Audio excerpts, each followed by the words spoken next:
ಹೌದು ಕಣ್ರಿ, ಇವತ್ತೇ ನಮ್ಮ ಕಣ್ಮಣಿಯ ಮದುವೆ. ಒಂದು ಕಡೆ ಸಂಭ್ರಮ ಇದ್ರೆ ಇನ್ನೊಂದು ಕಡೆ ದುಃಖ ಮಡುಕಟ್ಟಿತ್ತು.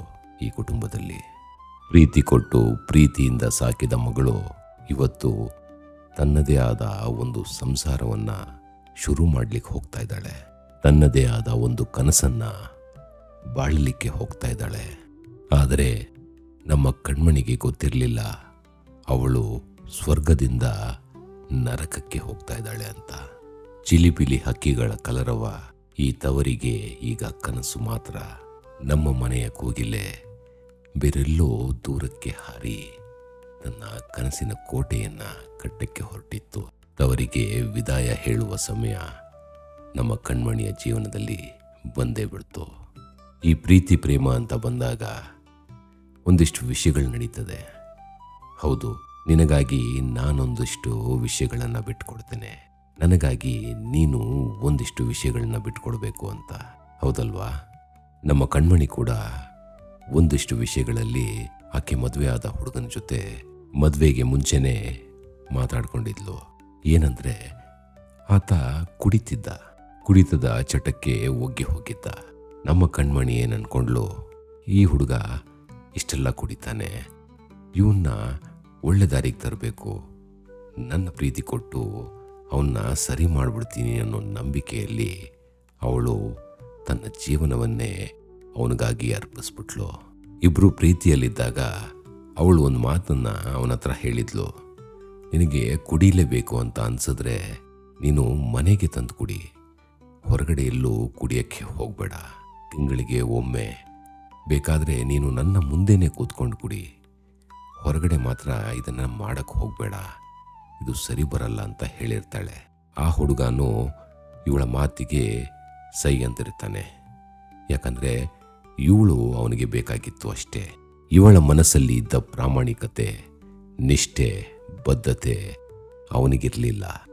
ಮಾತು ಕೊಟ್ಟ, ಸರಿ ಇನ್ನು ಮೇಲೆ ನಾನು ಹೊರಗಡೆ ಕುಡಿಯಲ್ಲ, ನಿನ್ನ ಮುಂದೆನೇ ಕುಡಿತೀನಿ, ನೀನು ಇದ್ದಾಗಲೇ ಕುಡಿತೀನಿ, ಮನೆಯಲ್ಲೇ ಕುಡಿತೀನಿ ಅಂತ ಹೇಳ್ತಾನೆ. ಅದನ್ನು ಅವಳು ನಂಬೂ ಬಿಡ್ತಾಳೆ. ನಾನು ಹೇಳಿದ್ದಕ್ಕೆಲ್ಲ ಸೈ ಅಂತಾನೆ, ಎಷ್ಟು ಒಳ್ಳೆಯವನು ನನಗೆ ಸಿಕ್ಬಿಟ್ಟ ಅಂತ ಖುಷಿ ಪಟ್ಟಿದ್ದುಂಟು ನಮ್ಮ ಕಣ್ಮಣಿ. ಮದುವೆ ಆದ ಹೊಸತರಲ್ಲಿ ಎಲ್ಲವೂ ಚಂದ ಕಣ್ರಿ. ಹೌದು, ನಮ್ಮ ಕಣ್ಮಣಿನೂ ಖುಷಿಯಾಗೇ ಇದ್ಲು. ಒಂದಿಷ್ಟು ದಿನ ಹೀಗೆ ಕಳೀತಾ ಹೋಯ್ತು. ಚೆನ್ನಾಗೇ ಇದ್ರು. ಆಗಾಗ ಮನೆಗೆ ಬಂದು ಹೋಗೋಳು ನಮ್ಮ ಕಣ್ಮಣಿ. ಆಕೆಯ ತಮ್ಮ ನೆನೆಸ್ಕೋತಾನೆ. ಮದುವೆ ಆಗಿ 1 ವಾರ ಆಗಿತ್ತಂತೆ. 1 ವಾರ ಆದಮೇಲೆ ಆ ಕಣ್ಮಣಿ ತವರು ಮನೆಗೆ ಬರ್ತಾಳೆ. ಬರ್ತಾ ಇದ್ದ ಹಾಗೆ ತಮ್ಮ ಮನೆಯಲ್ಲಿದ್ದಾನೆ, ಅಮ್ಮ ಕಿಚನಲ್ಲಿ, ಅಪ್ಪ ಅದೇ ಬೆಡ್ರೂಮಲ್ಲಿ. ಎಲ್ಲೋ ಒಂದು ಕಡೆ ಎಲ್ಲರೂ ಅವಳನ್ನು ಮಿಸ್ ಮಾಡ್ಕೋತಾ ಇರ್ತಾರೆ. ದಿಢೀರಂತ ಒಂದು ದೇವತೆ ಪ್ರತ್ಯಕ್ಷ. ಹೌದು, ನಮ್ಮ ಕಣ್ಮಣಿ ಆ ಮನೆಗೆ ಬಂದಿರ್ತಾಳೆ ಅವರ ತಂದೆ ತಾಯಿನ ತಮ್ಮನ್ನ ನೋಡಕ್ಕೆ ಅಂತ. ತಮ್ಮನೇ ಮೊದಲಿಗೆ ಅವಳನ್ನ ನೋಡ್ತಾನೆ. ಅವನು ವರ್ಣಿಸ್ತಾನೆ ನೋಡಿ, ಅಕ್ಕ ಮನೆಗೆ ಬರ್ತಾ ಇದ್ದ ಹಾಗೆ ಆ ದೇವತೆನೇ ಧರೆಗೆ ಇಳಿದು ಬಂದ ಹಾಗೆ ಅಷ್ಟು ಸಂತೋಷ ಅವನಿಗೆ.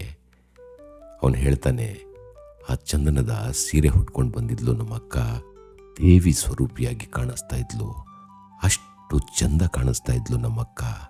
ಎಲ್ಲೋ ದುಃಖದಲ್ಲಿ ಕಳೆದು ಹೋಗಿದ್ದ ಈ ಕುಟುಂಬಕ್ಕೆ ಏನೋ ಒಂದು ವರ ಸಿಕ್ಕ ಹಾಗೆ ಆಗೋಗಿತ್ತು. ಅವಳು ಮದುವೆ ಆಗಿ 1 ವಾರ ಹೋಗಿದ್ದಿತ್ತು. ಆ 1 ವಾರದಲ್ಲಿ ಇವರೆಲ್ಲ ಕುಗ್ಗು ಹೋಗಿದ್ರು. ಇವಳಿಗಾಗಿ ಹಪ್ಪಿಸ್ತಿದ್ರು. ಇವಳ ಮಾತುಗಳನ್ನು ಕೇಳಕ್ಕೆ ಕಾಯ್ತಾ ಇದ್ರು. ದಿಢೀರಂತ ಬಂದ ನಮ್ಮ ಕಣ್ಮಣಿಯನ್ನು ನೋಡಿ ಅಷ್ಟು ಖುಷಿಪಟ್ರು. ತಂದೆಯ ಕಣ್ಣಲ್ಲಿ ಕಣ್ಣೀರು. ತಾಯಿ ಹೇಳಿಕೊಳ್ಳಲಾಗದ ಒಂದು ರೀತಿಯ ಎಕ್ಸ್ಪ್ರೆಷನ್ಸ್ ಅವಳದು. ಹೇಳಕ್ಕಾಗಲ್ಲ, ನುಂಗಕ್ಕೂ ಆಗಲ್ಲ. ತಾಯಿ ಅಲ್ವೇ. ತಮ್ಮ ಸ್ತಬ್ಧವಾಗಿ ನಿಂತಿದ್ದ. ನಗುವಷ್ಟೇ ಅವನ ಮುಖದಲ್ಲಿತ್ತು. ಆದರೆ ಆ ದುಃಖ ಇದೆಯಲ್ಲ, ಮತ್ತೆ ನಮ್ಮಕ್ಕ ತಿರುಗಿ ವಾಪಸ್ ಹೋಗ್ಬಿಡ್ತಾಳೆ ಅನ್ನೋದು, ಅದೇ ಅವನಿಗೆ ಮೊದಲಿಗೆ ಬಂತಂತೆ. ಬಂದಿದ್ದಾಳೆ, ಎಷ್ಟೊತ್ತಿರ್ತಾಳೆ, ಮತ್ತೆ ಹೋಗ್ಬಿಡ್ತಾಳಲ್ಲ ನಮ್ಮಕ್ಕ. ಅಯ್ಯೋ, ಎಂಥ ಜೀವನ ಇದು ಅಂತ ಅಂದ್ಕೊಂಡಿದ್ದುಂಟಂತೆ. ಆ ಹುಡುಗ ನಗ್ನಗ್ತಾ ಬಂದ್ಲು, ಮಾತಾಡ್ಸಿದ್ಲು, ಕಳೆದು ಹೋಗಿದ್ದ ಸಂತೋಷವನ್ನು ಆ ಕುಟುಂಬಕ್ಕೆ ಮರಳಿ ಕೊಟ್ಲು. ಸ್ವಲ್ಪ ಹೊತ್ತಿಗಾದರೂ ಅವರಿಗೆ ಮನಸ್ಸಿಗೆ ನೆಮ್ಮದಿ ಕೊಟ್ಲು ಆ ಕಣ್ಮಣಿ. ಅಪ್ಪ, ಅಮ್ಮ, ತಮ್ಮ 3 ಜನರಿಗೂ ಅವಳ ಮೇಲೆ ಅಷ್ಟೇ ಕಾಳಜಿ ಅಲ್ಲ. ಹೇಗೆ ನೋಡ್ಕೋತಾ ಇದ್ದಾನೆ ನಿನ್ನ ಗಂಡ? ಚೆನ್ನಾಗಿ ನೋಡ್ಕೋತಾ ಇದ್ದಾನ? ನಿನಗೆ ಈ ಮನೆಯಲ್ಲೇ ಇದ್ದಷ್ಟು ಸಂತೋಷ ಅಲ್ಲಿ ಸಿಗ್ತಾ ಇದೆಯಾ? ನೆಮ್ಮದಿಯಾಗಿದೆಯಾ ನೀನು ಅಂತ ಕೇಳಿದಾಗ ನಮ್ಮ ಕಣ್ಮಣಿ ಹೇಳ್ತಾಳೆ, ಇಲ್ಲ, ತುಂಬ ಪ್ರೀತಿ ಕೊಟ್ಟು ನನ್ನ ತುಂಬ ಚೆನ್ನಾಗಿ ನೋಡ್ಕೋತಾ ಇದ್ದಾನೆ. ನನಗೆ ಇಲ್ಲಿ ದಿನ ಇಲ್ಲ ಅಲ್ಲಿ ದಿನ ಅಂತ ವ್ಯತ್ಯಾಸನೇ ಗೊತ್ತಾಗ್ತಾ ಇಲ್ಲ, ಅಷ್ಟು ಪ್ರೀತಿ ಕೊಟ್ಟಿದ್ದಾನೆ ಅಂತ ಹೇಳಿ ನಂಬಿಸಿರ್ತಾಳೆ ಕಣ್ರಿ. ಈ ಪೋಷಕರಿಗೆ, ತಮ್ಮನಿಗೆ, ಎಲ್ರಿಗೂ ನಂಬಿಸಿರ್ತಾಳೆ ನಮ್ಮ ಕಣ್ಮಣಿ. ಅವಳಿಗೆ ಬಹುಶಃ ಈ 1 ವಾರದ ಸಮಯದಲ್ಲೇ ಅವಳು ಮಾಡಿದ ಆಯ್ಕೆ ತಪ್ಪು ಅಂತ ಗೊತ್ತಾಗಿತ್ತು ಅಂತ ಅನಿಸುತ್ತೆ. ಆದರೆ ಅವಳು ಎಲ್ಲಿ ನಮ್ಮ ತಂದೆ ತಾಯಿ ಇದನ್ನೆಲ್ಲ ಗೊತ್ತು ಮಾಡಿಕೊಂಡು ಅವ್ರ ಮನಸ್ಸಿಗೆ ಘಾಸಿ ಆಗಿಬಿಟ್ರೆ ಎಷ್ಟು ಬೇಜಾರಾಗತ್ತೆ ಅಂತ ಯೋಚನೆ ಮಾಡಿ ಯಾವ ವಿಷಯವನ್ನು ತನ್ನ ತಂದೆ ತಾಯಿಗಾಗಲಿ ತಮ್ಮನಿಗಾಗಲಿ ಹೇಳಲಿಲ್ಲ ನಮ್ಮ ಕಣ್ಮಣಿ. ಮುಚ್ಚುಮರೆ ಮಾಡಿಬಿಟ್ಲು. ತಮ್ಮನೂ ಆಗಾಗ ಅಕ್ಕನ ಮನೆಗೆ ಹೋಗೋನು, ನೋಡಿಕೊಂಡು ಮಾತಾಡ್ಸ್ಕೊಂಡು ಬರೋನು, ಏನಾದರೂ ತಗೊಂಡು ಹೋಗಿ ಕೊಡೋದು, ಅಮ್ಮ ಮಾಡಿಕೊಟ್ಟಿದ್ದನ್ನು ತಗೊಂಡು ಹೋಗಿ ಕೊಡೋದು, ಅಥವಾ ಅಲ್ಲಿ ಅಕ್ಕ ಏನಾದರೂ ಮಾಡಿದ್ದನ್ನು ಮತ್ತೆ ಮನೆಗೆ ತಗೊಂಡ್ಬಂದು ಅಮ್ಮನಿಗೆ ಕೊಡೋದು, ಇದನ್ನು ಮಾಡ್ತಿದ್ದ. ತಮ್ಮನಿಗೆ ಅಷ್ಟು ಜ್ಞಾನ ಇರಲಿಲ್ಲ. ಒಳ ಹೊಕ್ಕಿ ಏನೋ ನಡೀತಾ ಇದೆ ಅನ್ನೋದನ್ನು ತಿಳ್ಕೊಳ್ಳೋ ಅಷ್ಟು ಜ್ಞಾನ ತಮ್ಮನಿಗಿರಲಿಲ್ಲ. ಅವನಿಗೆ ಕಂಡಿದ್ದು ತನ್ನ ಪ್ರೀತಿಯ ಅಕ್ಕ ಅಷ್ಟೇ. ಅವಳು ನಗ್ನಗ್ತಾ ಇದ್ದಾಳ, ಅಷ್ಟೇ ಸಾಕಪ್ಪ ಅಂತ ಅವನು ಅಂದ್ಕೊಂಡಿದ್ದಿತ್ತು. ಆದರೆ ಅಲ್ಲಿ ನಡೀತಾ ಇದ್ದಿದ್ದ ವಿಷಯಗಳೇ ಬೇರೇನೋ ಕಣ್ರಿ.